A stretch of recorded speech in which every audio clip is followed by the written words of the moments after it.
السلام علیکم ناظرین۔ اقبال نے کہا تھا کہ عمل سے زندگی بنتی ہے، جنت بھی جہنم بھی۔ آپ کی ہی مرضی ہے کہ آپ اپنی زندگی کو دوزخ بنا دیں یا پھر جنت جیسا۔ تو سب سے اہم جو کام ہوتا ہے وہ محنت اور اپنی جو صلاحیتیں ہیں ان کے نکھار پر توجہ دینا ہوتا ہے۔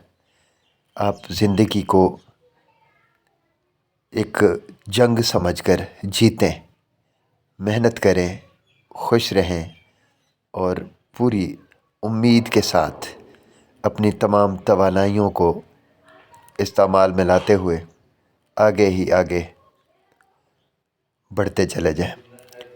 یہی زندگی ہے، یہی کامیابی ہے۔ اگر آپ اس طرح سے کر لیتے ہیں تو پھر آپ کی مشکلات آسان ہو جایا کرتی ہیں۔ تو یہ ایک بہت بڑا سبق ہے ہمارے لیے کہ ہم جینا سیکھیں اور پر امید رہیں۔ اشرف جاوید ملک کو دیجیے اجازت۔ اللہ حافظ۔